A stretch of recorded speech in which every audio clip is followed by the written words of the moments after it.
So, what's up mga kabigote? Si Warren Techwords po ito. Today, meron tayong new laptop. So, Core i3 siya mga kabigote. So, kung mapapansin nyo, binuksan ko na siya mga kabigote. So, akala nyo, no power na naman ang issue na gagawin natin ngayon mga kabigote. So, ang issue ngayon is yung parang ribbon. So, pag ginanon mo siya, umukurap siya. Ayun. Yung tingnan nyo. Pag binaba ko itong screen, medyo namamatay-matay. So, yun yung complaint ng customer. Ayun, matay. So, wag natin siyang intayin pang lumala mga kabigote. Ano pang inihintay natin? Tara na, baklasin na natin mga kabigote.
So guys, may nakita tayong dalawang strand na putol ng ng ribbon mga kabigote. Ito siya, yung isa, yung green. Yung light green nito, yan. Saan ba yun? Ayan. Yung green at saka yung lavender. Ito. Yan. Itong dalawa. So nakita ko na naman kung saan yung mismo pinakapoto niya mga kabigote. Ayan, ito, nipokus ko na. Ito yung lavender. Tapos ito yung green. So ito yung kaputol ng green. Tapos ito yung lavender. So ang gagawin natin is soldering iron lang to mga kabigote. Okay na to. Hihina lang natin siya ng light lang. So guys, ito na. Maghihina na tayo.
So, okay na siya. Nahinangan na natin yung dalawang putol na kable. So, try natin siyang i-bend. Ayan. Bend.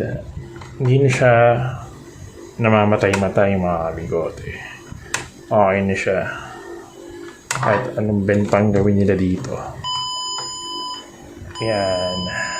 So, lobat pa ata. So, yun lang po guys. Patayin na natin. Ayan. So, yun lang po guys. Ang vlog kong ito para sa niyo na ribbon repair. So, kung bago lang po kayo sa aking channel, huwag niyo po kalimutan i-like, i-share, and subscribe ang aking channel. Salamat po mga kabigote.